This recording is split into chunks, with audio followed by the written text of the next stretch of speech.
El Señor esté con ustedes. Proclamación del Santo Evangelio según San Juan.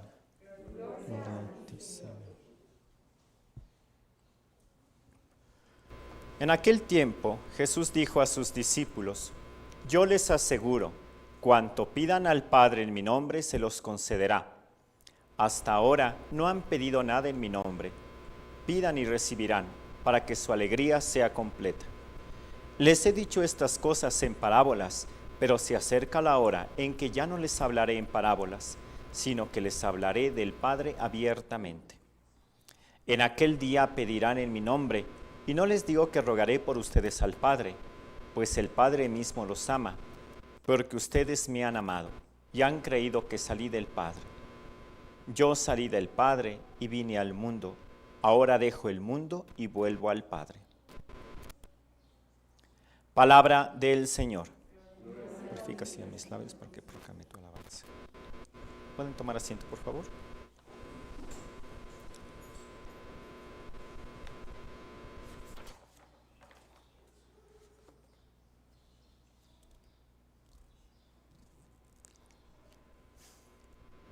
¿Así se escucha? Bien. Bueno, dentro de la historia de la Iglesia surgieron diversos hombres que fueron acompañando a las primeras comunidades, y uno de ellos, que fue muy importante, solo que de él conocemos poco, solo algunas referencias. Podríamos decir que fue como el primer teólogo de la Iglesia, que ni siquiera era originario de Jerusalén. Él era egipcio, era de Alejandría, de la parte de África, de Egipto. Entonces él era muy versado en las Sagradas Escrituras, y durante ese periodo en Alejandría, que era de cultura griega, se tenía un gran amor por el conocimiento. Entonces siempre, cada vez que había alguna discusión, se ve que este hombre llegaba y comenzaba a predicar, porque había conocido mucho acerca de las Sagradas Escrituras, y se llama Apolo.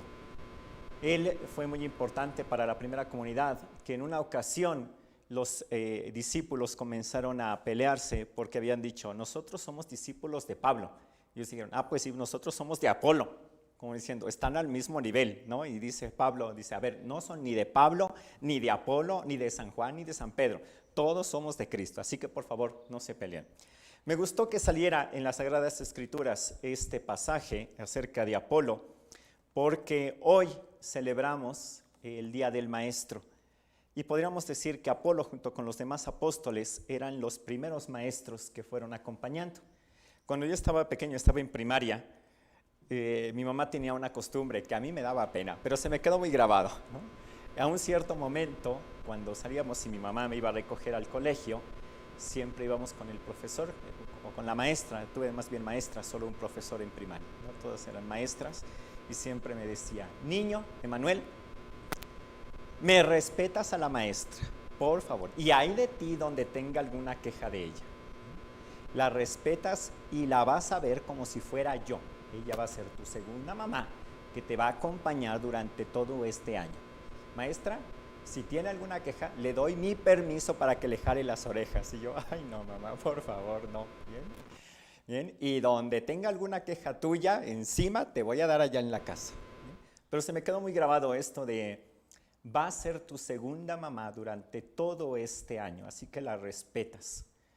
Y la verdad que la labor de un profesor es tan bonita como también delicada, porque el profesor, cuando se es realmente profesor de a de veras, y hay muchos profesores de este tipo, que independientemente de los conocimientos, lo que buscan es transmitirse a sí mismos. Si nosotros nos damos cuenta, recordamos del profesor no que nos enseñó matemáticas. Yo no sé cómo se hace una suma de fracciones, multiplicación de fracciones. Cuando mi sobrino me dice: ¿cómo le hago? Y yo no sé, ¿bien?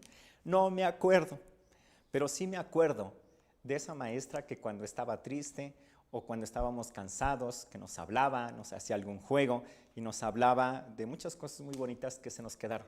Esa es la verdadera labor de un profesor.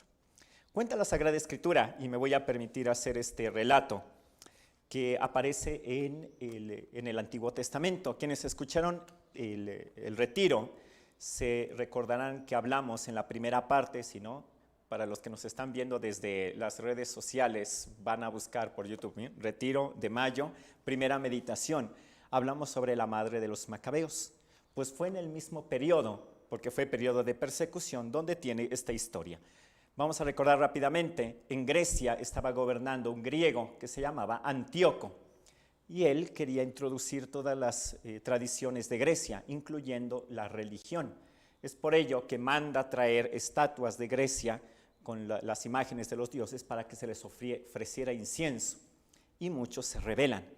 Bueno, pues entre los que se rebelaron, y Antíoco sabía muy bien, estaban los maestros, y había uno en particular que era como la piedra en el zapato para su reinado, porque era un profesor, un anciano maestro de la ley, que lo querían mucho, era un gran maestro, era un gran conocedor, y pues tenía sus alumnos, y él pues de tanto en tanto los reunía y les iba platicando de las escrituras, y de la fe en Dios, y de cómo tenían que comportarse, etc. Era un maestro muy bueno, era un maestro ya anciano, y todo Israel lo quería mucho.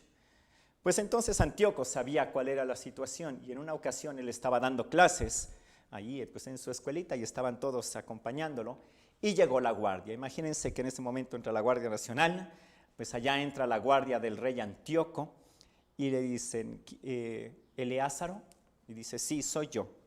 Eleázaro queda detenido, bien, por traición. ¿Pero qué hice? Nada, nos vamos. Y se llevan preso al maestro Eleázaro, o Eleazar, también lo pueden buscar así en la Sagrada Escritura. Y estando en la cárcel, pues muchos se preocupan de él, porque pues como estará, entonces procuran ir a visitarlo, aunque a veces no los dejan, a veces sí, se lo estaba pasando muy mal. Bueno, pues los guardias que lo estaban acompañando quedaron tan asombrados por cómo era, porque también él se sentaba en la cárcel y platicaba, ¿y tú cómo estás? Y platícame, ¿qué haces? Ah, pues mira, yo te leí en la Sagrada Escritura, y les iba predicando. Y llegó un momento que los mismos carceleros se encariñan con él. Bueno, viene el decreto por parte del rey Antíoco en el que le pide que él se retracte de toda su enseñanza. Todo lo que has enseñado hasta ahora te vas a retractar. ¿Y cómo va a ser? De una manera muy concreta. Vamos a ir al templo y ahí delante de todos se van a reunir, y tú delante de ellos vas a comer carne de cerdo, que está prohibida. Y es así la manera muy concreta como se van a dar cuenta que tú rechazas todo lo demás y te unes ahora sí a nosotros, a la nueva religión, y sigues enseñando sin ningún problema. Cuando los guardias leen a Eleázaro el decreto del rey, él dice, no, yo no voy a aceptar. Y los guardias, como ya querían a Eleázaro, le dijeron, mira, no te preocupes, vamos a hacer esto. Vas a ir aquí al supermercado, a Walmart, y además hay ofertas, y vas a comprar las cosas que tú puedes comer. Es más, tú las preparas. Aquí presentamos la Thermomix, ¿bien? Aquí la olla, el microondas, y tú vas a preparar lo que puedas comer. Y el día que el rey Antíoco ha puesto para que comas, te vamos a poner en una parte alta del templo. Y entonces tú vas a comer la comida que tú preparaste. Y nadie se va a dar cuenta. Y así el rey Antíoco queda contento y tú no pecas. ¿Qué te parece? Y dice la Sagrada Escritura que Eleázaro, dando gran prueba de su sabiduría, dijo, no, porque voy a escandalizar a los más jóvenes. Y ellos tampoco se van a dar cuenta que voy a estar comiendo la comida que yo preparé. Más bien van a decir, miren, el maestro Eleázaro, que ya se pasó a la otra religión, y voy a ser causa de escándalo y de pecado para muchos. Así que, pues muchas gracias, pero yo no acepto.